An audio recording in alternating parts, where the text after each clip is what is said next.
John Rupolo, you've been following this story for months. You join us now in the studio with lots more. John. Yeah, and we have more tonight. An Abilene family has filed a police report on behalf of their 70-year-old father, who lived at the Wesley Court retirement home there on Antley. Take a look behind me here. You see that piece of tin, that piece of aluminum? Do you want to know where it came from? Let me show you. It came from this house right behind me. A test of it. Right here is the closest we could get to the fire scene.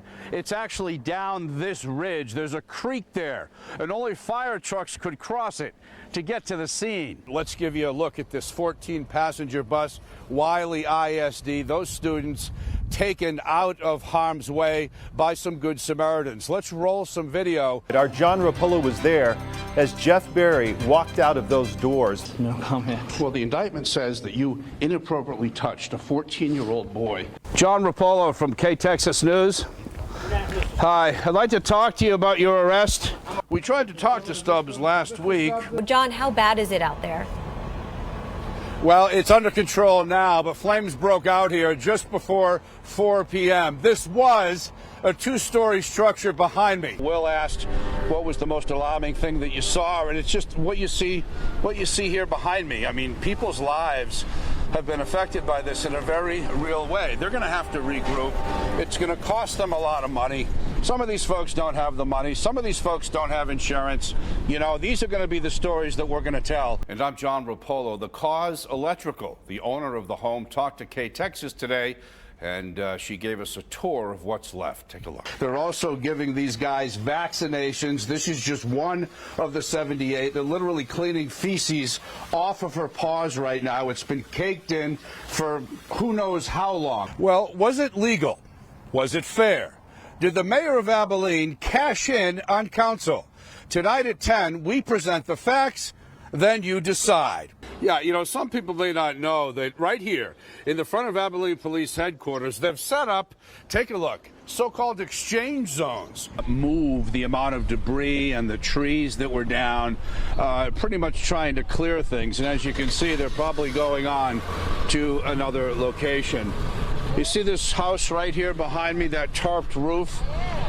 One of the casualties, one of many in this area. Now, before we tell you this story, I want to show you something very emotional, very poignant. Take a look. Right in front of the house here, 1730 South 5th Street. This is a makeshift memorial because the food is just yummy. It's amazing. It's amazing. All right. Tip a Cop tonight ends at 9 o'clock. We're live at Texas Roadhouse with Amanda Atkins. Come on down. John Rupolo, K-Texas News. Okay, what about the harassment? Abilene Zoo board members attending a meeting Wednesday refused to talk about Zoo Director Bill Gersande's resignation. The public wants to know what happened. Well, why was he out of work for I'm on my way to a meeting. You can't tell me anything. Gersande has not been at work since at least November the 6th, and the city would never tell us why. And now Zoo board members are doing the same. Why has he been out of work since November the 6th? I don't know. You don't know? That's a city matter. K-Texas confirmed there were harassment complaints against Gersande weeks ago. And unnamed zoo board members texted us saying, quote, "The city and our executive board will meet and discuss everything." We also requested copies of those complaints from the city. The answer, quote, "The requested information is exempt from disclosure." No matter how hard we pressed for answers from the city about Gersande, we got nowhere. We even got the runaround when we asked how much taxpayers were shelling out for his salary. Why is no one giving me any answers? Why is this such a secret? You'll have to talk to the city. I don't know. Now that Gersande resigned, what happens to the harassment complaints? Does his resignation make them go away? We reached out to Mayor Anthony Williams, who, by the way, campaigned on transparency in government about Gersande's resignation. He referred to his brief resignation letter, saying, quote, "I would at this time leave it there." The same answers we have been receiving all along. He's being paid by public tax money. Don't you think the public needs to know what happened here?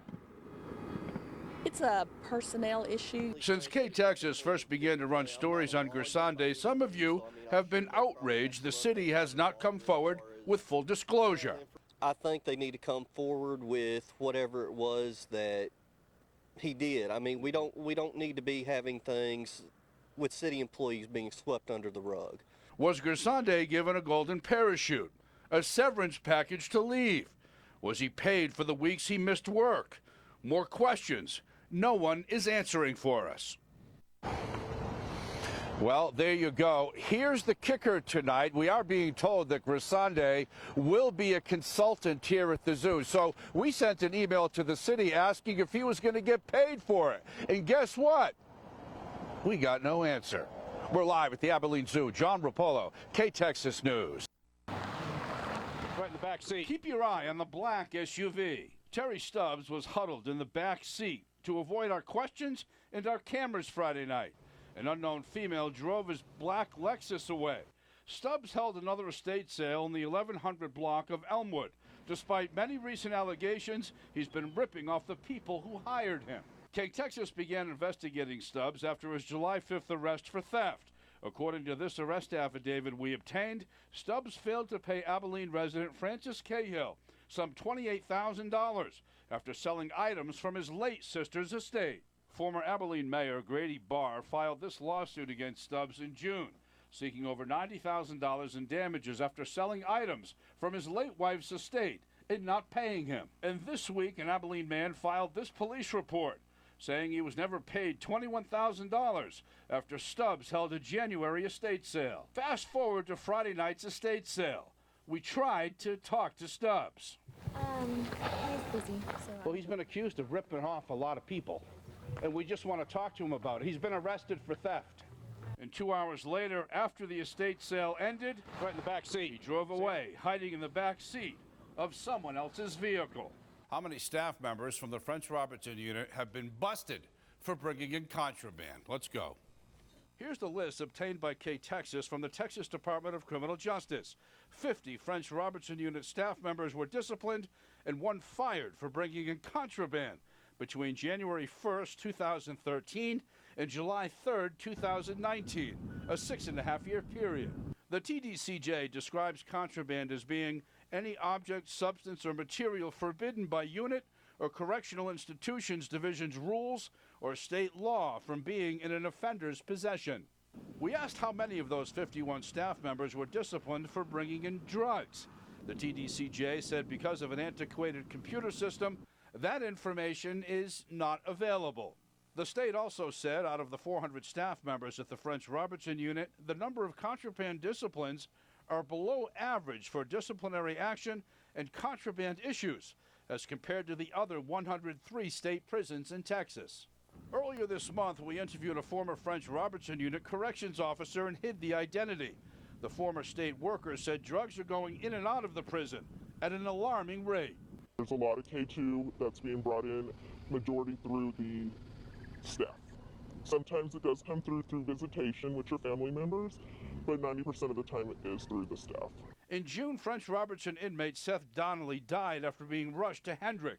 Toxicology reports revealed he had meth in his system.